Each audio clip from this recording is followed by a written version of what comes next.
Hey there, it's Eileen and Andrea, and this is a bonus episode of our monthly market update because we want to talk about the recession. And we want to talk about it because everybody is nervous, us in some aspects included. So, what is an actual recession? Well, if we're talking simple terms, it's, again, a period of time where the economy seems stifled or is declining. That could mean a lot of things to different people. Yeah. That's its kind of definition. And as you and I both know, a lot of people are looking back to the previous, quote, recession and the mortgage meltdown. Yeah. Brings back a lot of fear. But in general terms, that's a recession. And whether that applicable is today's market or not, I don't agree. But again, that's our opinion. So yeah. Well, and I think what the problem kind of comes down to is if your parents, if you lived through the recession that was 2008 and lasted quite a few years, to be honest, you are seeing it really tied into the housing crisis that happened during that time. Yeah. So the recession was still there, but it was really overshadowed by how devastated the housing market was.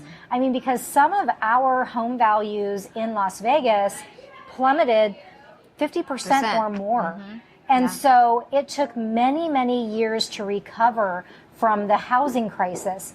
If we can set that aside from the actual recession, we do not anticipate or foresee, I have not heard anyone forecast that that is going to be the same this recession, that we are not going to have a housing crisis, mainly because we don't have enough housing. We really do have still a lack of inventory.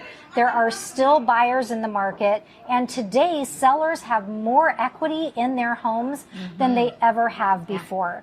So I personally do not see this recession affecting housing the way that it did in 2008. Right. I agree.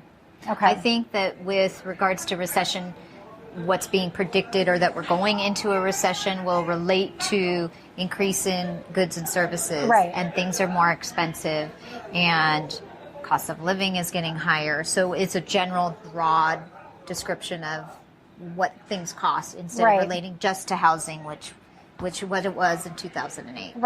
And so many protections have been put in place because of that housing crisis in lending practices, in the real estate industry itself. There's so much more transparency, I believe, that goes into all of these contracts, negotiations. I mean, everything has been put into place to protect the consumer. So if you have questions, reach out to us. And I think I want to make one other point before we wrap this up. I'm still seeing a lot of investor activity. Are you? Yes, absolutely. Okay. So one thing that gives me a lot of, I guess, hope in the real estate market is that when things happen like this with this recession, because investors are finding a better rate of return on their money in the housing market, they're actually still buying homes.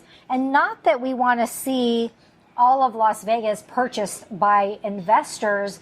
I really see them as a small part of our market right now, but they are buying because they're getting better returns in housing than in any other sector of the market.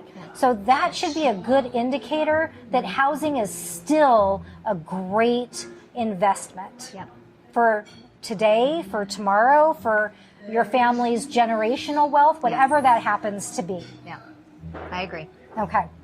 All right. Thank you so much for allowing us to share our opinions with you.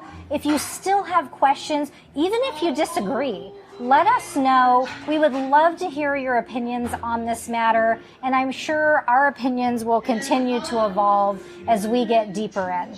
We will see you the next time on our monthly market.